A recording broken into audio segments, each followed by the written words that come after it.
ಇಂದು ಬೆಳಿಗ್ಗೆ ನಾವು ವಿಶೇಷವಾದ ದಿನವನ್ನು ಆಚರಿಸಿದ್ದೆವು ಅಲ್ಲವೇ? ಯಾವ ದಿನ ಹೇಳಿರಿ? ಯೇಸು ಯೆರೂಸಲೇಮಿಗೆ ರಾಜನಂತೆ ಪ್ರವೇಶಿಸಿದ ದಿನ. ಇದನ್ನೇ ಗರಿಗಳ ಹಬ್ಬ ಎಂಬುದಾಗಿ ಅನೇಕ ಕಡೆಗಳಲ್ಲಿ, ಅನೇಕ ಸಭೆಗಳಲ್ಲಿ, ಚರ್ಚ್ಗಳಲ್ಲಿ ಆಚರಿಸುತ್ತಾರೆ. ಗರಿಗಳಿಂದ ಆಲಯವನ್ನು ಅಲಂಕಾರ ಮಾಡುವುದು, ಎಲ್ಲರ ಕೈಗಳಲ್ಲೂ ಒಂದೊಂದು ಗರಿಗಳನ್ನು ಕೊಡುವುದು, ಇದೆಲ್ಲ ನಡೆಯುತ್ತದೆ ಅಲ್ಲವೇ? ಆ ಒಂದು ಸಂಭವ ಘಟನೆಯನ್ನು ಸೂಚಿಸುವಂತ ಒಂದು ದಿನ ಇದು. ನಾನು ಕೂಡ ಚರ್ಚ್ಗೆ ಹೋಗಿ ಯೇಸು ರಾಜಾದಿರಾಜ ಎಂದು ಹೇಳಿ ಆರಾಧನೆ ಮಾಡಿ ದೇವರನ್ನು ಸ್ತುತಿಸಿ ಬಂದೆ. ನೀವು ಕೂಡ ಹಾಗೆ ಆರಾಧಿಸಿ ಮತ್ತು ಸ್ತುತಿಸಿ ಬಂದಿದ್ದೀರಾ ತಾನೇ? ಸಂತೋಷ. ಮತ್ತಾಯನ ಸುವಾರ್ತೆ 21ನೇ ಅಧ್ಯಾಯ 9ನೇ ವಾಕ್ಯದಲ್ಲಿ ಕರ್ತರ ಹೆಸರಿನಲ್ಲಿ ಬರುವವನಿಗೆ ಆಶೀರ್ವಾದ, ಮೇಲಣ ಲೋಕಗಳಲ್ಲಿ ಜಯ, ಓಸಾನ ಎಂಬುದಾಗಿ ಎಂದು ಆರ್ಭಟಿಸಿದರು. ಇದರಲ್ಲಿ ಮುಖ್ಯವಾಗಿ ಗಮನಿಸಬೇಕಾದ ಕಾರ್ಯ, ಯೇಸು ಕ್ರಿಸ್ತರು ಒಂದು ಕತ್ತೆಯ ಮೇಲೆ ಹತ್ತಿ ಅರಸನಂತೆ ಯೆರೂಸಲೇಮಿಗೆ ಬಂದರು. ಯೇಸುವನ್ನು ಹೊತ್ತುಕೊಂಡು ಬಂದಂತ ಆ ಒಂದು ಕತ್ತೆ, ಈವನ್ ಅದು ನಮ್ಮ ಸುತ್ತಮುತ್ತ ಗ್ರಾಮಗಳಲ್ಲಿ ಇರುವ ಸಾಧಾರಣ ಕತ್ತೆ ಅಲ್ಲ, ಕೋವೇರು ಕತ್ತೆ. ಕೋ ಅಂದರೆ ರಾಜ, ರಾಜನು ಹತ್ತತಕ್ಕಂತಹ ಒಂದು ಕತ್ತೆ ಅದು. ಆ ಕಾಲದಲ್ಲಿ ರಾಜರು ಯುದ್ಧಕ್ಕೆ ಹೋಗಿ ಅವರು ಜಯ ಹೊಂದಿದವರಾಗಿ ಹಿಂತಿರುಗಿ ಬರುವಾಗ, ಆ ಊರಿನ ಆ ಒಂದು ಎಲ್ಲೆಗೆ ಬರುವಾಗ, ಅಂದರೆ ಆ ಒಂದು ಸ್ಥಾನಕ್ಕೆ ಬರುವಾಗ ಅವರು ಕೋವೇರು ಕತ್ತೆಯ ಮೇಲೆ ಹತ್ತಿ ಮೆರವಣಿಗೆ ಮಾಡಿಕೊಂಡು ಕರೆದುಕೊಂಡು ಬರುವರು. ಅದು ಒಂದು ಜಯದ ಸಂಕೇತ. ಅದೇ ರೀತಿಯಾಗಿ ಯೇಸು ಕ್ರಿಸ್ತರು ಜಯದ ಸಂಕೇತವಾಗಿ ಯೆರೂಸಲೇಂನ ಒಳಕ್ಕೆ ಬರುತ್ತಾರೆ. ಜನರಿಗೆಲ್ಲ ಸಂತೋಷ, ಓಸಾನ ಎಂಬುದಾಗಿ ಆರ್ಭಟಿಸಿ ಸ್ತುತಿಸುತ್ತಾರೆ. ಅಂದು ಇದೇ ದಿನ ಯೇಸುವನ್ನು ಓಸಾನ ಓಸಾನ ಎಂದು ರಾಜಾದಿರಾಜ ಎಂದು ಹೇಳಿದ ಜನರು, ಅದೇ ಜನರು 4 ದಿನ ಆದ ಮೇಲೆ ಶಿಲುಬೆಗೆ ಏರಿಸಿ ಎಂದು ಕೂಗಿದರು. ಅದೇ ರೀತಿ ನಾವು ಇದ್ದೇವಾ? ಯೋಚಿಸಿ ನೋಡಬೇಕು. ನಾವು ಯೇಸುವನ್ನ ಹೊರುವಂತಹ ಕತ್ತೆಗಳಾಗಿರಬೇಕು. ಅದಕ್ಕೆ ನಮ್ಮನ್ನು ಒಪ್ಪಿಸಿಕೊಡಬೇಕು.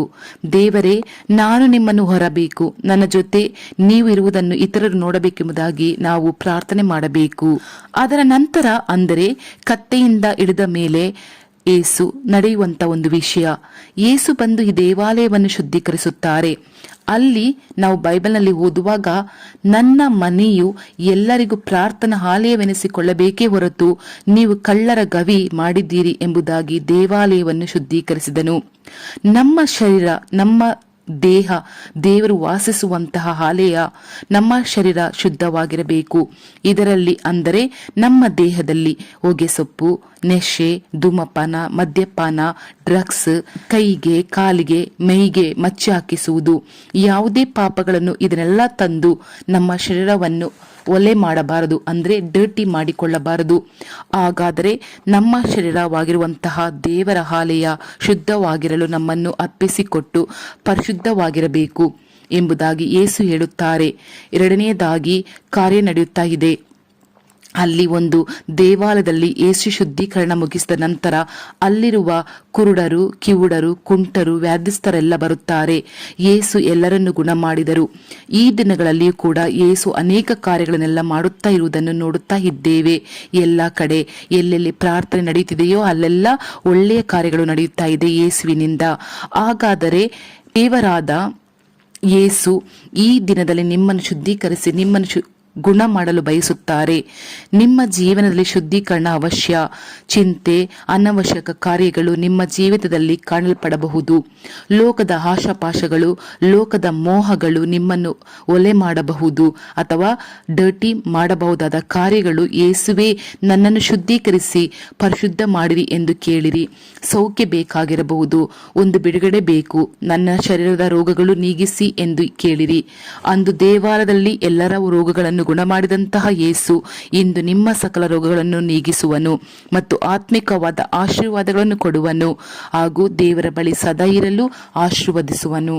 ಈಗ ಬಲಗೈಯನ್ನು ಮೇಲಕ್ಕೆ ಎತ್ತಿ, ದೇವರೇ, ನಿಮ್ಮನ್ನು ಹೊರುವಂತಹ ಒಂದು ಕತ್ತೆಯಾಗಿರುವುದಕ್ಕೆ ನನ್ನನ್ನೇ ನಿಮಗೆ ಒಪ್ಪಿಸಿಕೊಡುತ್ತೇನೆ. ಯಾರ್ಯಾರು ಒಪ್ಪಿಸಿಕೊಡುತ್ತಾರೋ ಅವರೊಳಗೆ ನೀವು ವಾಸ ಮಾಡಿ ಅವರ ಮೂಲಕ ನಿಮ್ಮನ್ನು ಪ್ರಕಟಪಡಿಸಿ ತೋರಿಸಿ. ಯೇಸುವೆ, ನೀವು ಶುದ್ಧೀಕರಿಸುವಂತಹ ದೇವರು. ನಮ್ಮ ಜೀವಿತದಲ್ಲಿ ಇದ್ದಂಥ ಪಾಪಗಳನ್ನು ತೆಗೆದುಹಾಕಿರಿ. ಪಾಪ ಸ್ವಭಾವಗಳು, ಆ ಗುಣಗಳನ್ನು ನೀಗಿಸಿರಿ, ಪರಿಶುದ್ಧಪಡಿಸಿರಿ. ನಮ್ಮನ್ನು ಗುಣ ಮಾಡುವಂತಹ ದೇವರು. ನೀವು ವ್ಯಾಧಿಯಲ್ಲಿ ವೇದನೆಯಲ್ಲಿ ಬಲಹೀನತೆಯಲ್ಲಿ ಪ್ರಾರ್ಥಿಸುವಂತಹ ಮಕ್ಕಳನ್ನು ಮುಟ್ಟಿರಿ. ಸಕಲ ವ್ಯಾಧಿಗಳು ಯೇಸುವಿನ ನಾಮದಲ್ಲಿ ನೀಗಲಿ.